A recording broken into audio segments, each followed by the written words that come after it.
A partir de agora, passando a limpo as notícias do dia no Brasil e no mundo, está no ar o Jornal do Boris.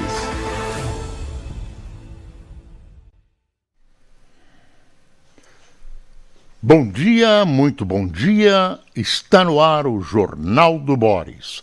O Jornal do Boris é um sobrevoo pelos principais acontecimentos do Brasil e do mundo a partir das primeiras páginas dos jornais. Ontem, sábado, uma série de convenções partidárias para oficializar candidaturas à presidência da República, vice-presidência, que é uma chapa conjunta, deputados estaduais, deputados federais, governadores e vice dos estados. Eu tinha dito isso durante o fim de semana, durante a sexta-feira, mas eu repito, essas convenções, na verdade, são uma espécie de teatro. Por quê? Porque quem decide quais serão os candidatos nos partidos brasileiros são os caciques desses partidos. Não existe uma democracia interna nos partidos. Precisa ser amigo com pincha de alguém para conseguir uma vaga para se candidatar, a não ser aqueles que têm uma projeção que possam trazer mais votos para a bancada, artistas de rádio, jornalistas de TV, etc, etc. Numa democracia que possa receber esse nome com D maiúsculo, você tem uma disputa interna, inclusive para os cargos majoritários. Você vê o que acontece nos Estados Unidos com as primárias, né? Percorrem o país todo e depois tem uma votação séria, né, que escolhe o candidato a presidente. E aí são escolhidos os outros candidatos também por um processo democrático. Claro que quem já é deputado tem uma série de regras. Aqui é uma coisa que eu diria quase para inglês ver. Há algumas exceções em partidos pequenos. O PT, no seu começo, no seu início, pretendia isso.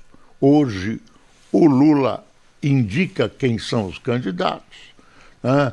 Tem todo um teatro para mostrar que é uma escolha democrática e realmente não é, não tem nada a ver, nada a ver.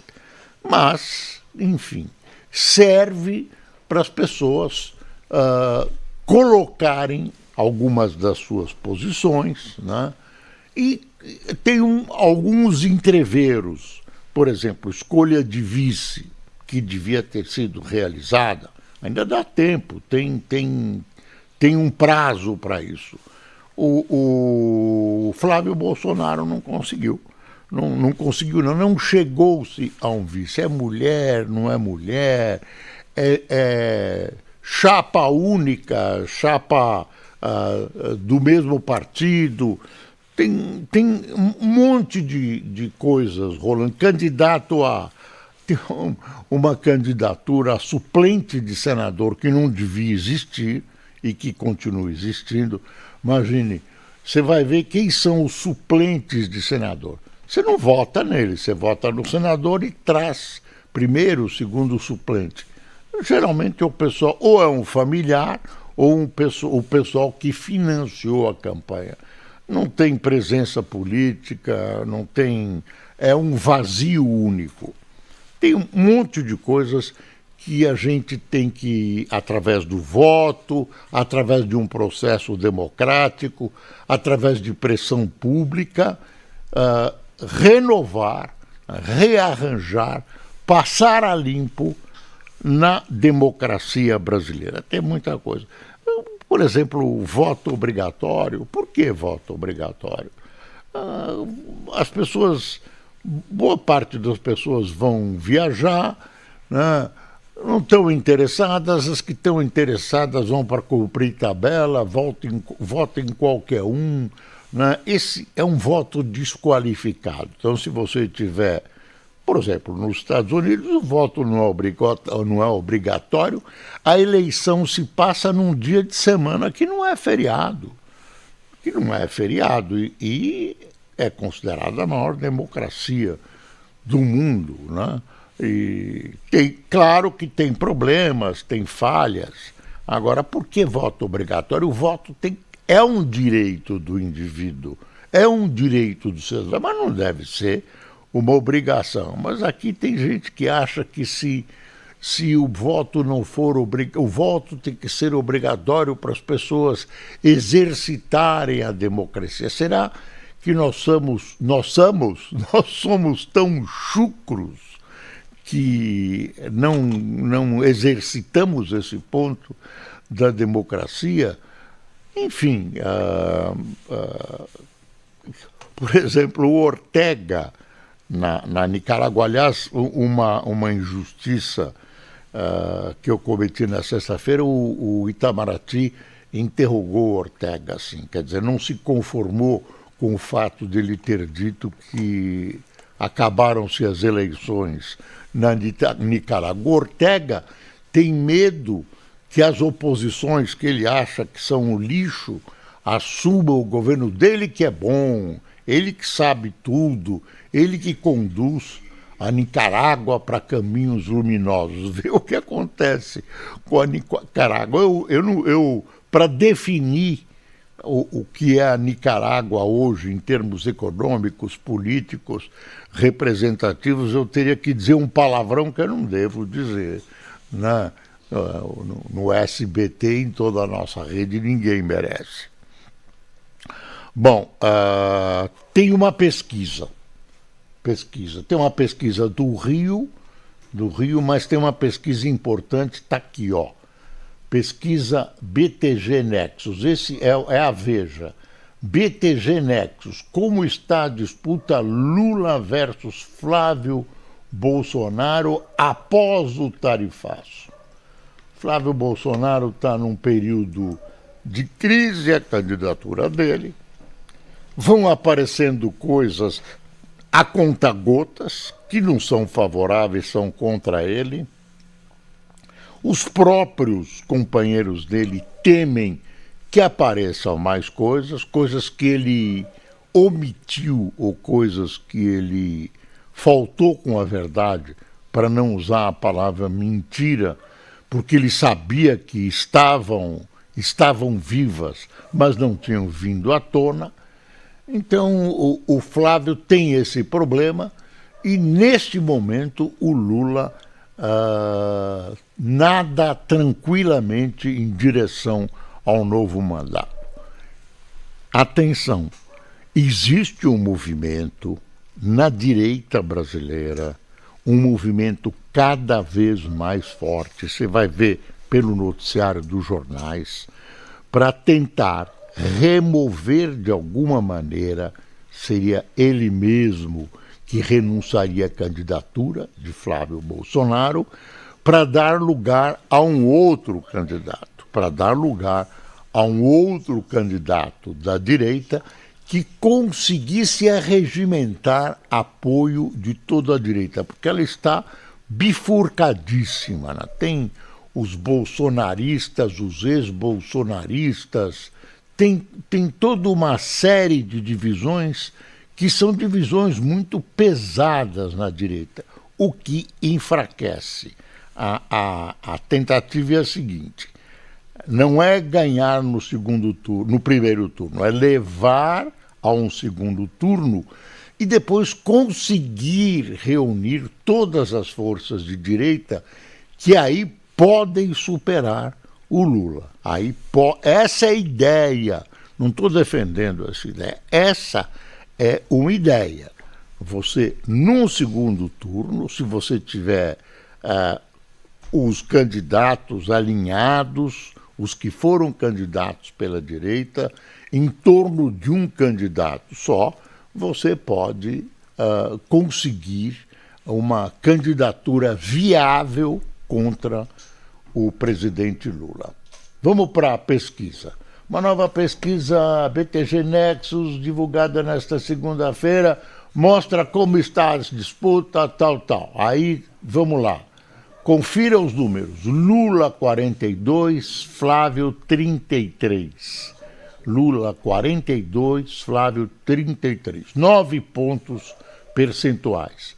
Depois vem Ronaldo Caiado, que é uma das pessoas cotadas para essa tarefa de ocupar um segundo lugar no primeiro turno, provavelmente no lugar do Flávio Bolsonaro, e conduzir a direita a uma situação de enfrentamento com possibilidades de vitória frente ao Lula. É uma candidatura viável. Então, Ronaldo Caiado, 6%, Renan Santos Missão, 5%, Romeu Zema, Novo, 3%, Augusto Cury, Avante, 2%, Cabo Daciolo, do Mobiliza, 1%, nenhum, Branco e Nulo, 6%, Não Sabe, 2%.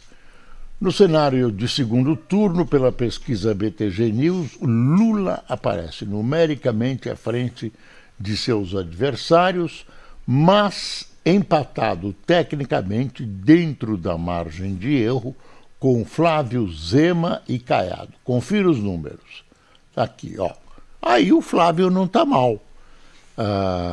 As versões sobre fatos que ocorreram teriam ocorrido com ele.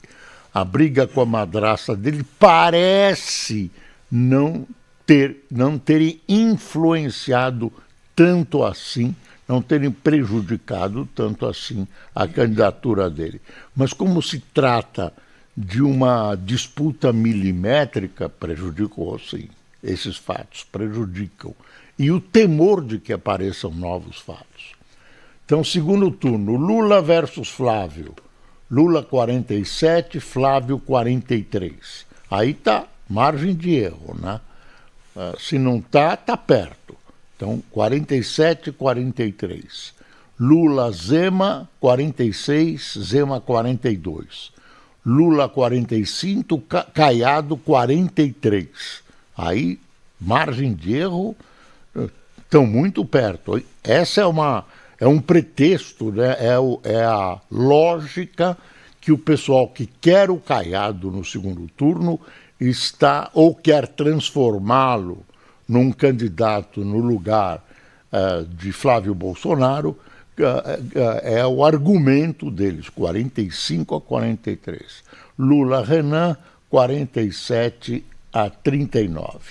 O que está escrito aqui? A eleição pode ser decidida por eles. Lula e Flávio lideram as pesquisas, mas o eleitor que ainda não escolheu um lado pode acabar definindo quem chegará ao Palácio do Planalto. Então são detalhes numa eleição muito renhida, né? Tem um público indefinido que é visto como quem poderá decidir a eleição. É muito difícil essa saída de alguém que vota no Lula pro Bolsonaro e vice-versa. É difícil, mas tem esse pessoal que existe, esse pessoal, fala-se em 10%, que poderá ser o fiel da balança na eleição. A pesquisa também investigou a visão dos eleitores sobre o novo tarifaço lançado pelos Estados Unidos contra produtos brasileiros. A notícia é do conhecimento de 80% dos entrevistados. A maioria do eleitorado, 53%, diz que a decisão do presidente americano Donald Trump é política, com o objetivo de punir o governo Lula e influenciar as eleições brasileiras. Outros 32 consideram a decisão meramente comercial e econômica. No entanto, quando perguntados se acreditam a culpa pelo tarifaço a Lula ou a Flávio, a polarização retorna. 41 culpam o presidente brasileiro e 41 culpam o senador do PL. Olha, ninguém sabe exatamente o porquê. E se é que existe um porquê? Evidentemente, as razões são geopolíticas e econômicas em primeiro lugar. É difícil explicar, né?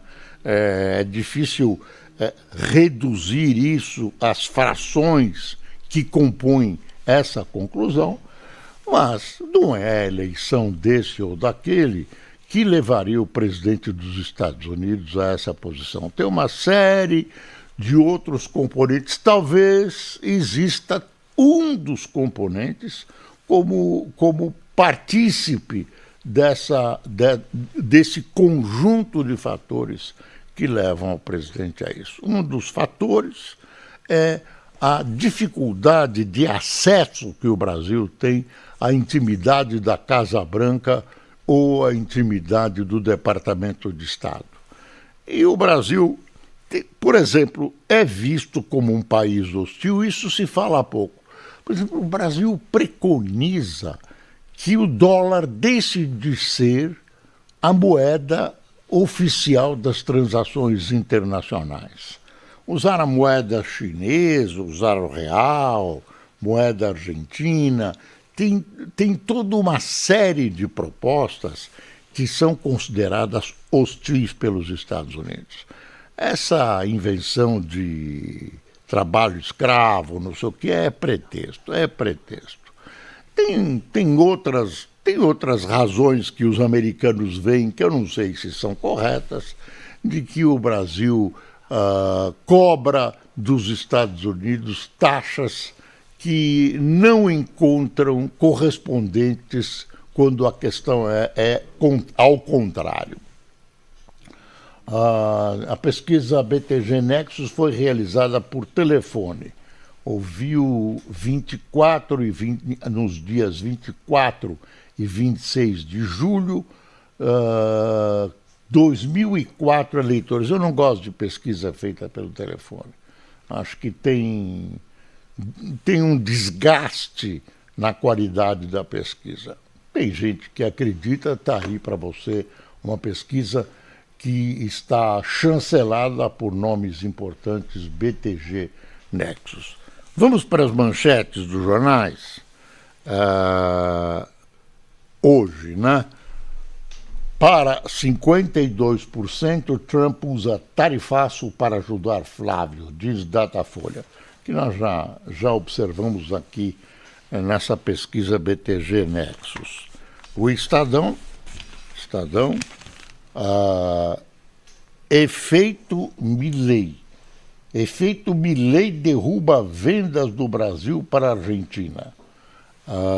E aqui em cima, os incêndios, especialmente, né, na França e na Espanha, que já deslocaram milhares de pessoas. Sexta-feira tivemos um incidente climático em Ribeirão Preto. O pessoal de Ribeirão Preto, nosso melhor abraço, solidariedade, porque a coisa lá foi muito brava. Fogo continua e força a fuga de 325 mil na França e na Espanha. Tem essa história do Milei que veio para a campanha do Bolsonaro, do Flávio Bolsonaro, fez um discurso. Eu acho que ele tem direito de vir, não vejo mal que alguém que tenha ideias semelhantes participe. Eu não vejo, tem gente que vê. O Lula já participou de uma ou outra maneira de várias campanhas eleitorais, de várias maneiras, pode ser gravando, pode ser estando presente no palanque, enfim. Aí foi na convenção. Agora, o presidente argentino perdeu um pouco a noção da sacralidade da presidência da República, né? Existe uma coisa formal da presidência da República, que é um certo comportamento que abarca limites, tem limites. Então ele partiu para cima do Lula, partiu para cima dos ministros do STF, né, especialmente do Xandão. Quer dizer, ele assumiu as piores coisas da campanha eleitoral. Ele é um presidente da República, de um país amigo, que tem relações tradicionais com o Brasil, tem um comércio importante com o país, né? As pessoas trabalham para apertar, para aproximar cada vez mais esses laços da amizade. Aí vem o Milei e perde as estribeiras. O governo brasileiro está reagindo. O Lula convocou o embaixador da Argentina para estar com ele. País vizinho voltou. Aí dá uma espiada o que está acontecendo, hein? Efeito Milei derruba vendas do Brasil para a Argentina. Não é o efeito do que ele falou, é um outro assunto. País vizinho voltou a ter a China como principal fornecedora. Era o Brasil, agora começou a ser a China, voltou a ser a China. A Argentina cortou drasticamente as compras do Brasil e voltou a ter a China como sua principal fornecedora. Neste ano, as importações da China no mercado vizinho superam as do Brasil em 333 milhões. No setor automotivo, principalmente do comércio deixa eu ver, aqui também está meio um pasticho. No comércio automotivo, principal item do comércio bilateral, o quadro piora com a substituição de veículos brasileiros por modelos elétricos chineses. 1 em cada 5 carros importados pela Argentina já vem da China. Então você vê que a China tem todo o direito de se envolver, tem todo o direito de negociar, e ela, com essa hostilidade norte-americana com os vários países latino-americanos, especialmente o Brasil, ela vai ocupando espaços que os Estados Unidos perdem. Isso faz parte das brigas internacionais entre China e os Estados Unidos, basicamente.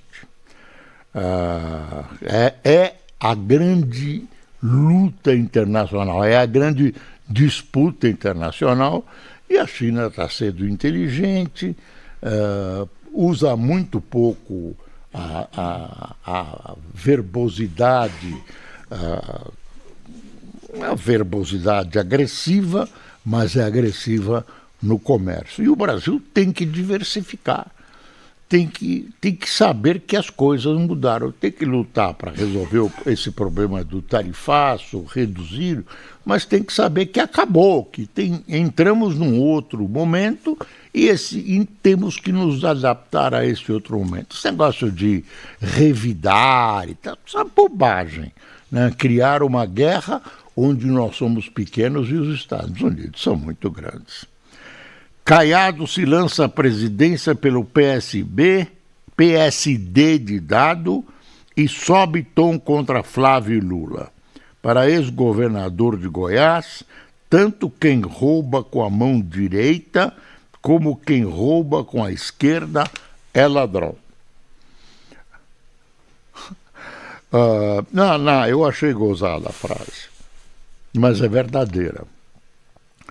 Casos de suicídios entre policiais cresceram 37,8% desde 2017. Nos últimos 3 anos, essa foi a principal causa de morte entre policiais civis e militares no Brasil. Olha, tinha que ser suicídio, e parece que é suicídio, porque eles são, digamos, jovens. Então, são menos suscetíveis a doenças e a morte por idade. Então, ficam sobrando as mortes violentas, né, na disputa com os bandidos, e ficam sobrando os suicídios. Isso assusta um pouco. Agora, eu estou achando os números muito altos. Eu acho que a polícia militar cabe cuidar também da estabilidade mental daqueles que têm a seu cargo a defesa da sociedade, a defesa do indivíduo. Agora, com o Comando Vermelho e o PCC dentro da PM paulista, por exemplo, isso está difícil. Se eles entraram na PM, têm relações com comandantes, com coronéis da PM.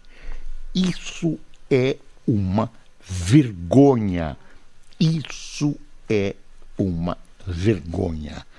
Cabe ao governador Tarcísio de Freitas resolver ou equacionar da melhor maneira possível esse fato gravíssimo que é a presença do crime organizado dentro da polícia paulista. Isso é o que a gente sabe. Você imagina, dentro da PM, coronéis, o primeiro nível da entidade, né, da instituição, com ligações com o crime organizado. Isso é uma vergonha. Olha o valor aqui. Após ataques de Milei, Itamaraty chama embaixadores e tensão bilateral aumenta. Sobre embaixadores, o Lula está levando em banho-maria a indicação do embaixador americano para o Brasil. Ele tem que dar o agreement, que é o reconhecimento. Olha, tudo bem, está demorando, né? De propósito, que está deixando para depois das eleições. Um jornal disse que ele está dando um chá de cadeira nesse candidato a embaixador. Hormuz continua a mesma coisa, Oriente Médio continua a mesma coisa. Teve no final de semana, na sexta-feira, a Ucrânia conseguiu acertar mais uma usina na Rússia, quer dizer, está batendo na Rússia, né? Olha aí, o jornal, o Estadão do sábado. Há 72 dias da eleição, o governo reduz bloqueio e libera 5,7 bi. Justificativa é de que gastos com pessoal e previdência são menores. Isso é uma vergonha. É uma irresponsabilidade do governo Lula. Irresponsabilidade. Quando você tem que economizar, quando você tem que enquadrar os gastos para evitar inflação, em última instância, isso não está sendo feito e o governo está gastando cada vez mais. Isso é uma vergonha. E tá aí, sistema de trens de São Paulo acumula falhas em um ano. Você viu aquelas coisas todas, o problema das pessoas andando nos trilhos e tal.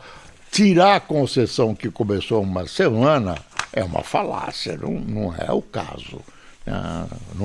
Não é a privatização que é responsável, é a deterioração que vem antes. E também está nas mãos do ilustre governador candidato à reeleição Tarcísio de Freitas. Olha quem tomou cafezinho conosco. Café tá caro, hein? Lula, o café tá caro.